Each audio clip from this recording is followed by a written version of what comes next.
Nyatakan tadi apa sih Pak? Ya, Pak, ini terkait dengan pemeriksaan adanya atau klarifikasi ini. Ya, jadi alhamdulillah sebagai warga negara yang baik dan didampingi oleh sahabat-sahabat semuanya, saya tadi menjalani klarifikasi, undangan klarifikasi yang pertama pada hari ini Kamis ya, dari Pak dengan surat yang memang sudah saya terima secara fisik secara elektronik ya, jadi saya harus datang. Dan saya memang juga menyayangkan gitu karena ada beberapa yang sudah disebut namanya ya, tapi kasihan yang bersangkutan Pak Abraham Samad namanya sudah disebut bahkan dikatakan mangkir, padahal yang bersangkutan belum terima surat gitu. Itu kan sebaiknya sistem persuratan atau administratif di Polda Metro Jaya lebih baik diperbaiki gitu. Jangan sampai kemudian mengorbankan teman-teman yang sudah disebut tapi ternyata ada yang termasuk juga Bang Rismon ya, sudah disebut tapi ternyata belum ada surat. Nah, jadi klarifikasi saya tadi alhamdulillah berjalan cukup lancar dari jam 10 sampai dengan ini di break jam 12. Saya apresiasi kepada Polda Metro ya karena memberikan kita kesempatan yang sangat baik untuk melakukan sholat zuhur bersama-sama, dan saya tadi bisa ikut di sini dan juga nanti kita diberikan waktu untuk kemudian lunch gitu. Nah, saya sendiri tadi ya sudah sampai pertanyaan ke-24 ya gitu, dan sudah sampai ke pertanyaan-pertanyaan yang lebih banyak soal identitas tadi. Karena ketika ditanyakan yang lain, saya strict dengan Polda Metro. Polda Metro memberikan saya surat undangan untuk peristiwa tanggal 26 Maret tahun 2022 ya. Harusnya itu pertanyaannya. Jadi ketika ada pertanyaan lain ya saya keberatan untuk jawab. Itu hak loh ya, hak warga negara sesuai dengan Undang-Undang Dasar 1945, itu hak kepada titik. Kita menyampaikan apakah undangan atau pertanyaan itu sesuai dengan hak.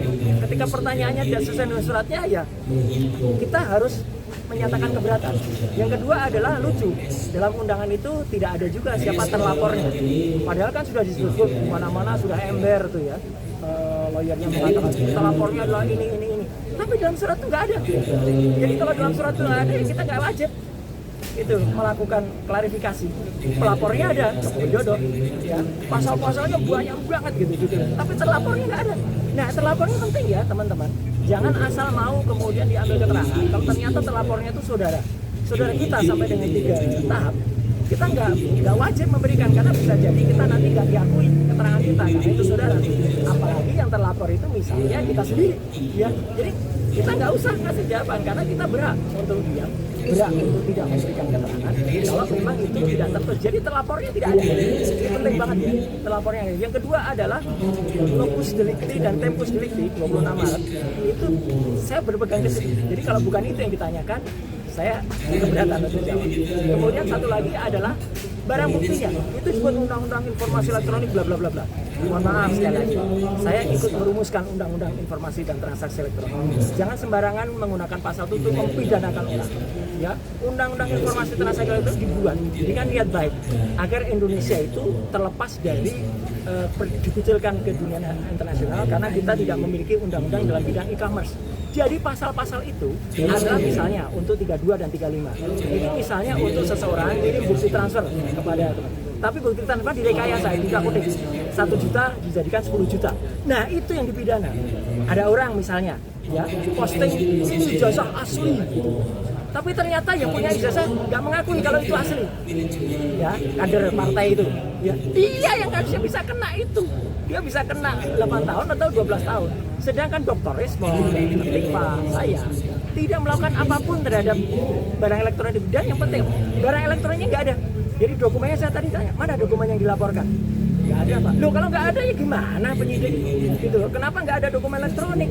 Ini Undang-Undang Informasi dan Transaksi Elektronik. Pasal 5 ayat 1-nya harus ada dokumen elektronik.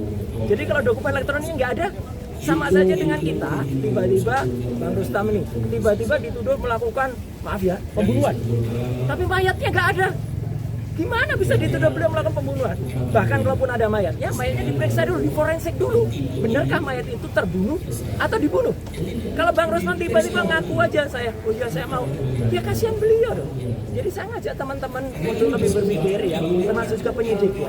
Jangan Anda mau ya diminta untuk mencantumkan pasal-pasal yang bukan peruntukannya gitu loh. Jadi 3 itu yang kemudian saya pertanyakan, ya diselundupkan pasal itu. Jadi sekali lagi saya tetap mengapresiasi Polda Metro dan saya tepat ya jam 10 tadi itu sudah 24 pernyataan. Ya kalau rata-rata pada sampai 40-70 ya insya Allah nggak sampai sore ya atau nggak sampai malam lah. Mungkin sore nggak apa-apa lah kami ngobrol-ngobrol sambil ngasih kuliah kan nggak apa-apa. Jadi kita ngasih kuliah tentang undang-undang ITE tadi di dalam itu. Ini naskah akademiknya ini harusnya pasal ini digunakan. Siapa itu. Jadi itu yang benar, jangan kita mau kita dipaksa.